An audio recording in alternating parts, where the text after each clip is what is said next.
Welcome, Benj, to the A.L.T Journey podcast. I'm super excited to continue our conversation. Thank you. It's really cool to be here and yeah, just to grapple with some of these game-changing ideas. So thank you. Yeah, the pleasure is mine. And just before we went on air, we were talking about the leadership paradox, the tension in working from past achievements, success, but also recognizing the emerging future. So, what stood out for you in last week's episode of the interview? There, um, thanks to my son, I'm able to share with online. So, what stood out for you? Yeah, it was really interesting. I think there was a lot to grapple with, but um, one of the things that particularly stood out to me was where you talked about the entrepreneurial side of leadership that our brain loves to tell us to repeat previous successes. And you sort of juxtaposed that with your heart and your heart recognizing the emerging future.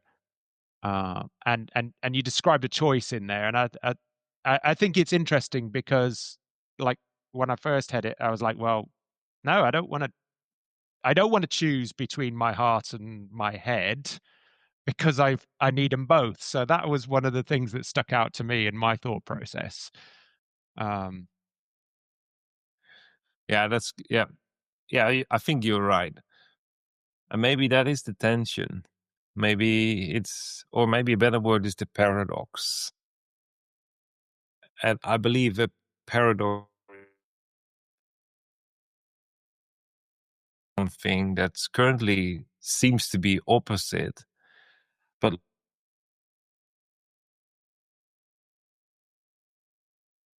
and so to explain it easy, we tend to create a divide. We tend to polarize things. That's a bit how our brain works. It's the storage mechanism of our memory. And if that is natural, organic, at least we know it's the result of how we are educated. yeah, And so one end, our head loves to fall back to proven results. It's what we have achieved, what we have been recognized for, maybe received a reward for. We love to fall back to those kind of successes and repeat them again. And I truly believe when done right, it's the best thing we can do. But done overdone, maybe then we actually miss the whole point. Because when a situation appears that we have been in before, we can use our experience, we can use our last remedy to apply it again. And it's called wisdom. But if we are in a slightly different or totally new situation, we don't want to fall back to what we did last time. We need to start listening to our heart and explore the new instead of redefining, refining the old. yeah, yeah. I think that's really interesting because I know for me when I step into new situations or start to imagine what could be beyond what I'm currently doing and what I currently see, the temptation is exactly that to try and repeat what was done before. And I think the interesting thing that just popped in my head when you were talking is actually it's the why I do that, which is interesting. And I think it's actually often driven by a fear of failure or fear of looking stupid. So you try and do what you think and what you know has worked in all the other situations. Mm. Um, but but I don't think it ever really works in that new scenario. Yeah, maybe some of the wisdom and the nuggets of learning from it you carry with you, but actually there's that it's that letting go process, and stepping courageously forward. Um, I believe it is. It is letting go. It is. I agree with. It's out of fear that we want to repeat something, and although we won't probably won't recognize in the moment that is fear based, but there is a huge drive in us, and I don't think it's an intrinsic motivation drive. It's more like an expectation drive set by ourselves, our culture, our environment, where we don't want to disappoint people and we don't want to disappoint ourselves. So let's do something that worked last time, because last time it didn't disappoint anyone. Actually, everyone loved it. yeah, And I think we missed the point, yeah, because we fall back on the last, I would say the last important question is the how. And we start then with, we know how to do it because we can do it the same way as we did it last time.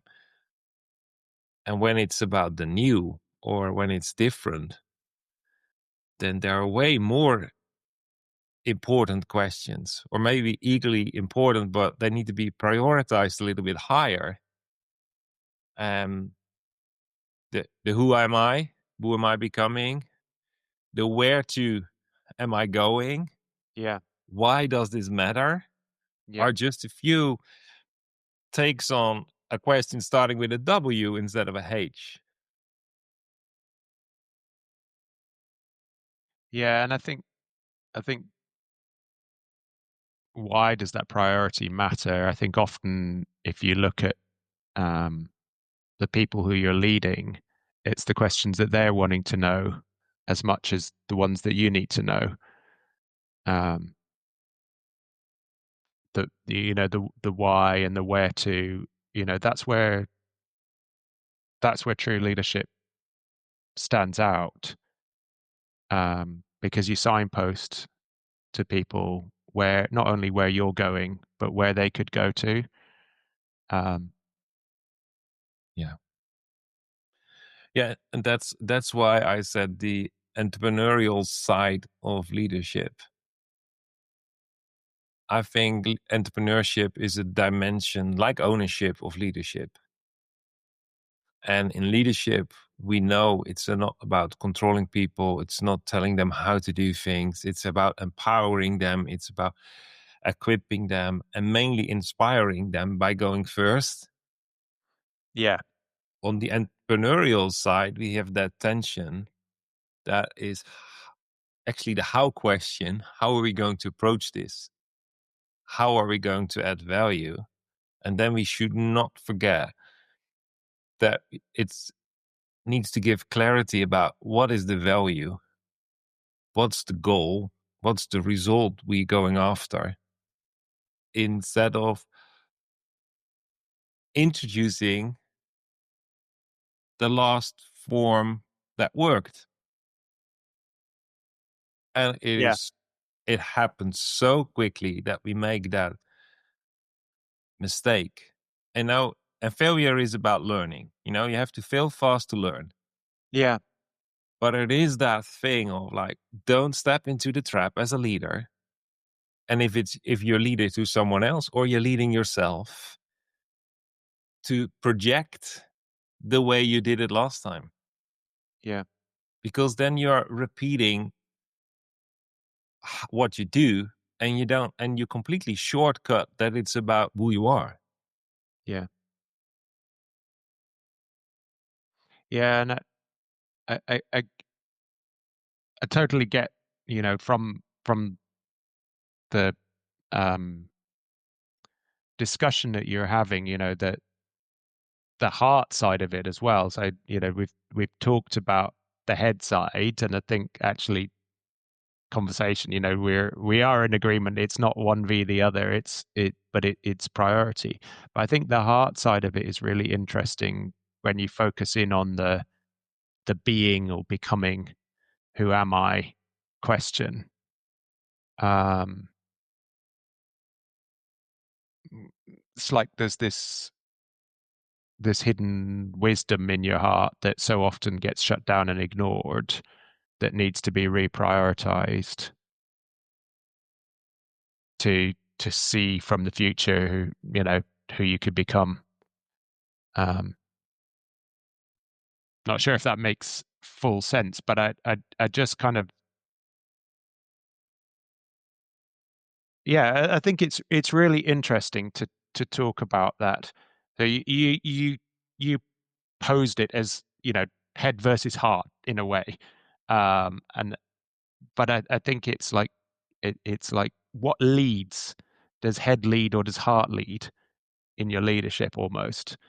And there's times when it's okay to have your head leading, because you need that, and you need that critical thought and the process and the learned experience and knowledge and wisdom that comes from that. But then when you look at some of these things that you've been talking about, like real, authentic, transformational leadership that leads into the unknown and to create new scenarios, that the head leading just doesn't work. That's when you kind of need to go, okay, I'm going to let my heart lead, and the um, the wider senses that we have, um, to retrain some of your thought patterns and your head knowledge for the new experiences, um, and the new becoming. Yeah. Yeah, that just triggers a thought as well, because it is, in a way, it's situational. You need to be able to discern in what setting am I. So it's not about subconscious, it's about really become consciously self-aware. What is the situation I'm in? Leading others, leading myself. Is this slightly different, or is it exactly the same as last time?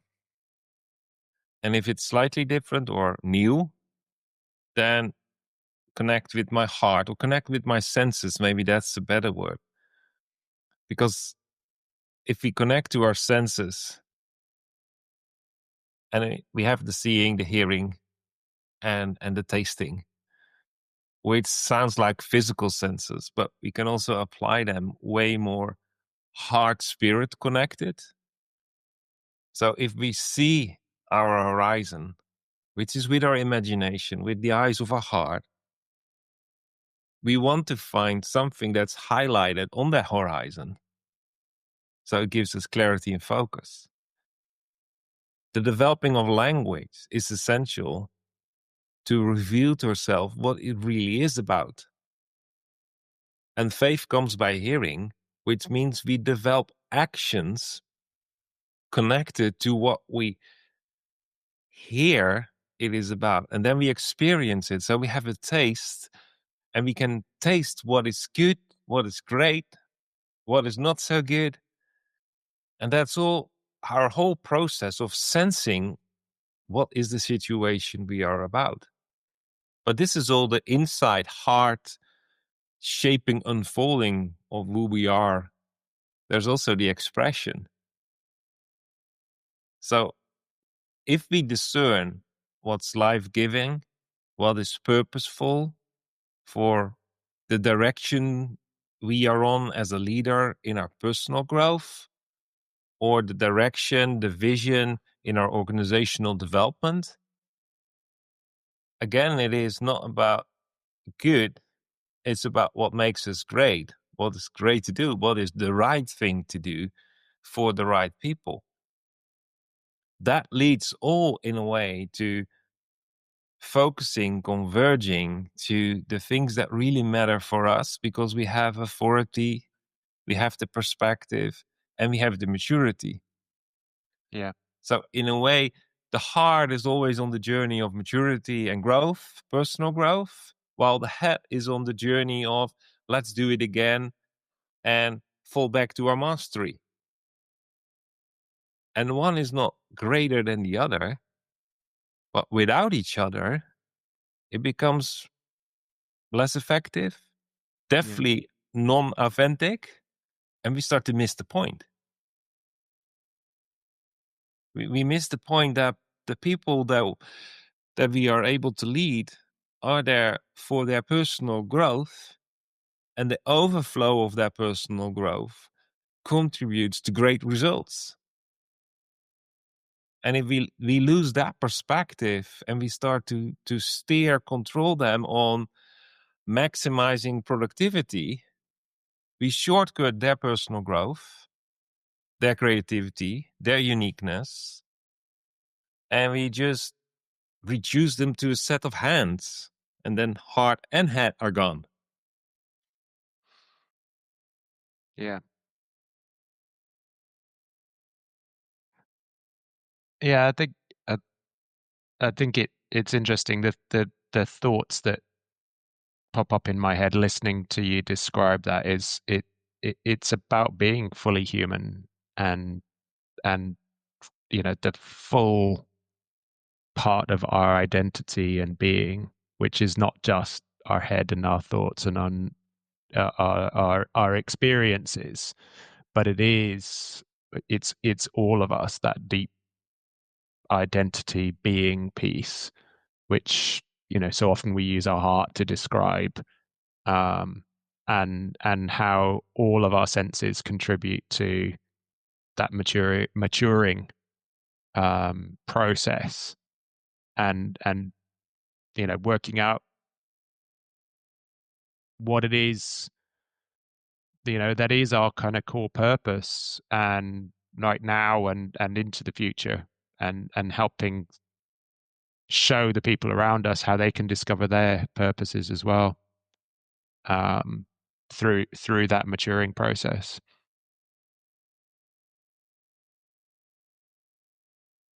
Yeah, we land around the word maturing and maturity.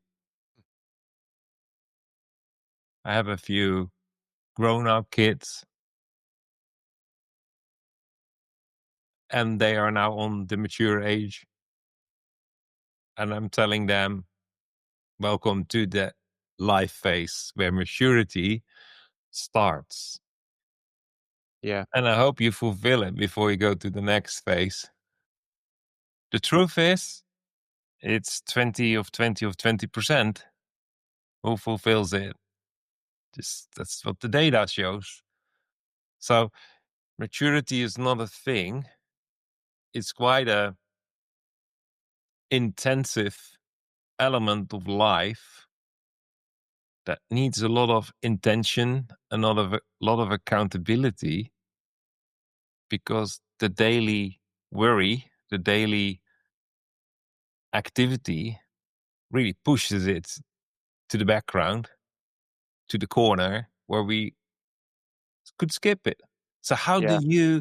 how do you make sure that maturing through all your senses is a core activity? What's the word that pops to my mind?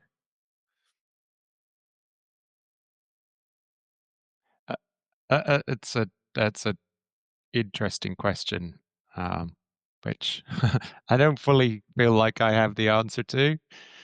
But the, I sense that from my experience so far, choice is a big part of it. Um, when we look at the daily decisions of life and the bigger, longer term strategic decisions, on what do I spend my time on, who do I spend my time with, what are my real priorities, knowing the stuff that we've just been talking about prioritization of, you know, heart, wider senses as we step into new things. Often when that's the tough choice, I think is absolutely key. Um, and and the maturing process comes through continually making those bold, courageous steps, which might be, you know, making sure that you continue learning. Uh, you know, could be making sure you've got a really good group of peers around you. Um, Probably outside of your context of direct leadership can be accountable to, um, if that's the right word, I don't know, but at least who you can practice some of the times that you might get it wrong when you listen to your senses, or might not right have the right language to describe what you sense. I think that's always the challenge, isn't it?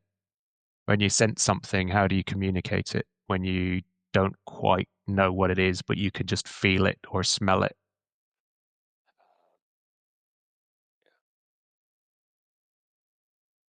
Yeah, that interesting. That's interesting what you just said. You know, it's about discerning when it's the right time for what.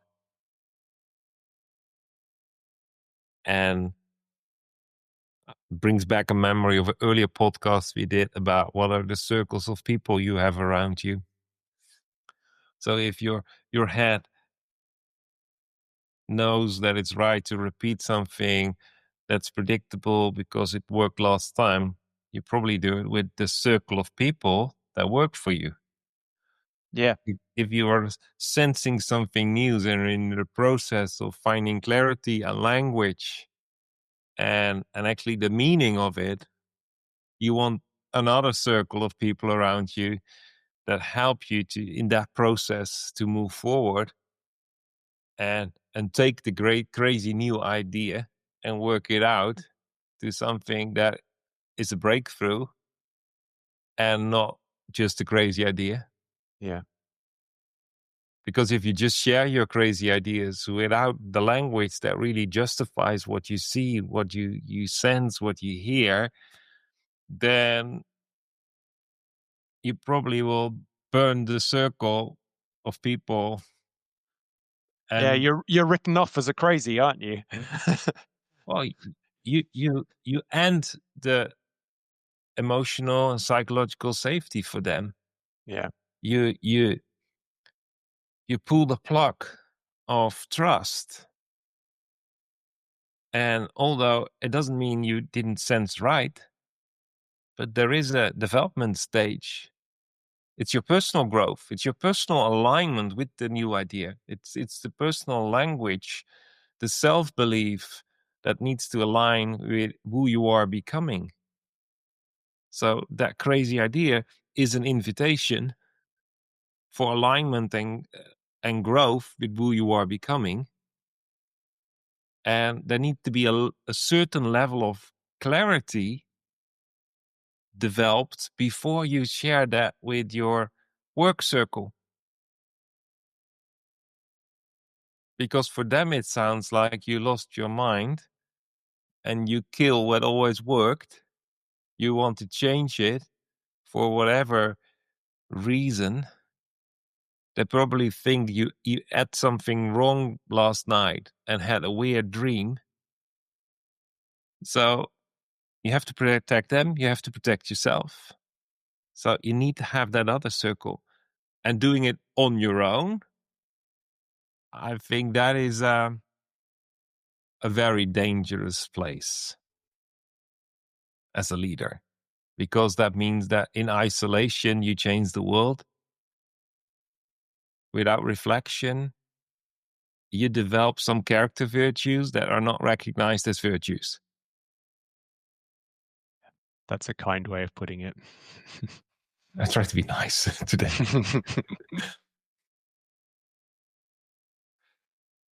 Yeah, the other word you said, accountability. We tend to be a bit afraid of that word, probably because we associate it to that we are made accountable. Yeah.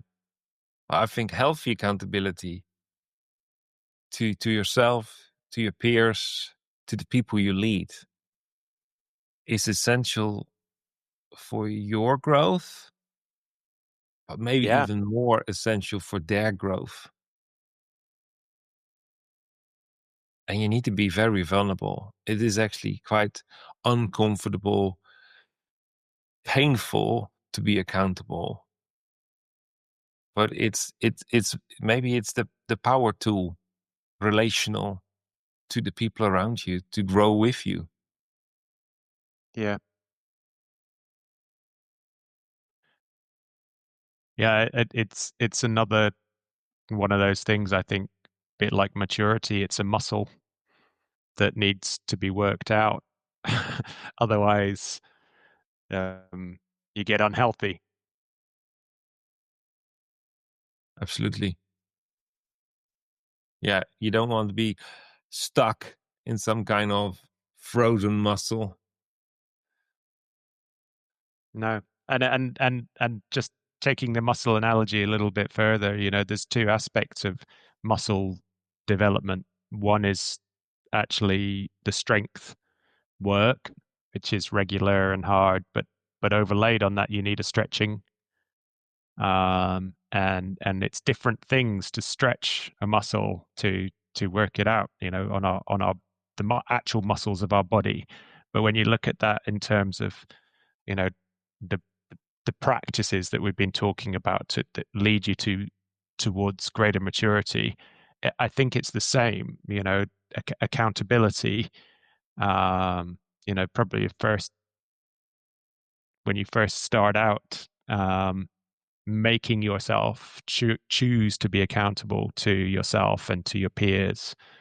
Um, you probably have a weak muscle, and you probably need to do some strength. You need to just get out there and make yourself vulnerable, to the right people, um, in safe measures. But then I think also you need to expose yourself to other situations that might stretch you a bit, um, that help you keep flexible in that accountability and not get stuck in the rut. Yeah, it just makes me smile. No, you need both the the flexibility, being stretched, and the strength if you want to keep momentum, if you want to keep moving forward. So it's not a static exposure of strength.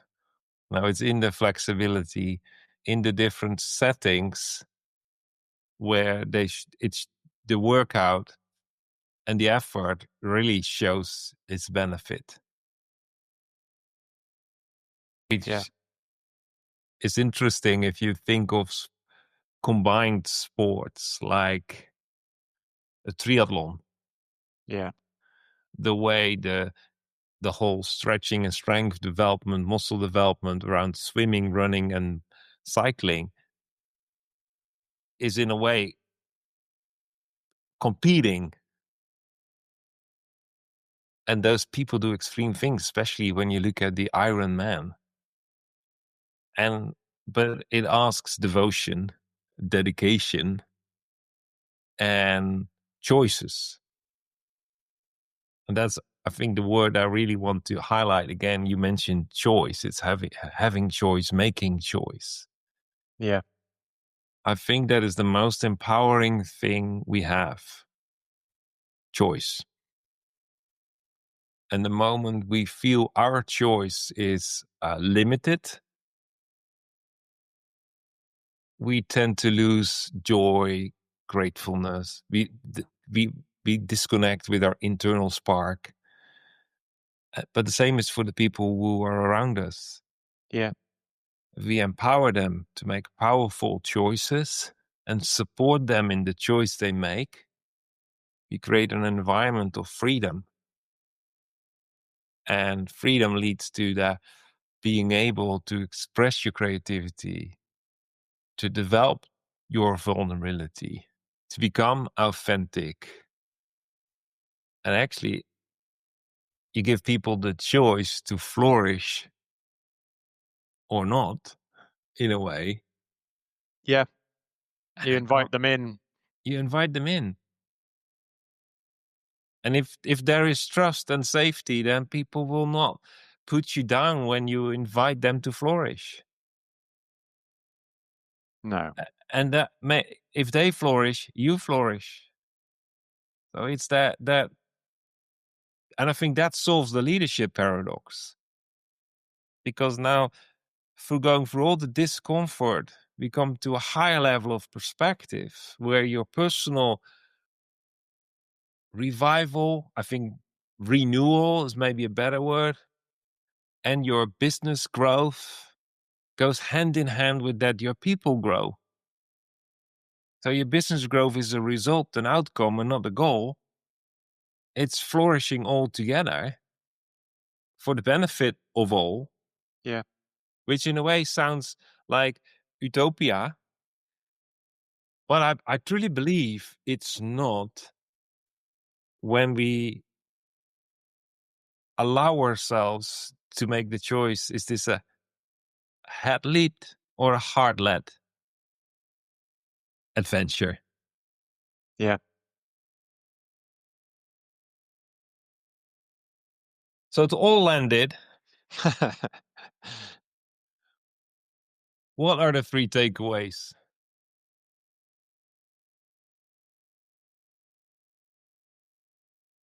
Well, I think maturity is probably one of the big things that we've talked about, and and that in maturity, the choice element and choosing and knowing when to let your heart lead, when to let your head lead.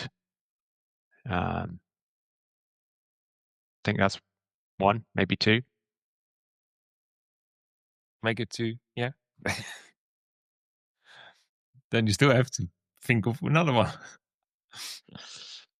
Well, I think we've talked quite a bit about accountability, and being accountable to yourself and to your peers, and exercising that muscle of accountability, what keeps you on track and enables you to, um, you know, do things you didn't believe were possible, Yeah, compete at a higher level if you're taking your triathlon example. yeah. Although I'm not a triathlon athlete, I really admire those people. It's not too late. I know, just 90 days. Yeah. Well, the other thing that stood out for me is the choice. The starting point, there is always choice. And if you don't feel you have a choice, go back to the self-awareness, become consciously aware. Am I listening to my head and it should be my heart? Or am I listening to my heart and it should have been my head? I think that's a really practical way to get yourself unstuck, because not having a choice, I think personally, I settle too much for that as a false assumption. And in that way, I just block myself. I put myself in the corner. Yeah. And It's so often what we say to ourselves, I don't have a choice. I didn't have a choice. It's an excuse, isn't it? You always have a choice. Um, yeah, and it's worth to go back to understanding the choice, yeah. because that empowers you, gets you unstuck. Benj, thank you very much. Always And a pleasure. it is. I will be chewing a little longer on what we just said just after we finish the podcast. As I like to invite all our listeners who were with us till the end. I really trust the conversation triggered something, maybe sparked something. And I hope it resonated, something that's really meaningful for your own journey. And I'd love to read your comments, your likes, your subscriptions help the our podcast channel, but also just interact. Don't process it in isolation. Find the right circle, the inner trust circle of peers. I also invite you just continue this conversation. Join us on our weekly authentic leadership transformation dialogue, in short, the A.L.T dialogue. And if you'd like to visit this exclusive peer dialogue to experience it first and ponder with us what the real questions are that matter to you for you to create the future, just direct message me future and I'll make sure you will receive the right information. Thank you all for tuning in. See you next week.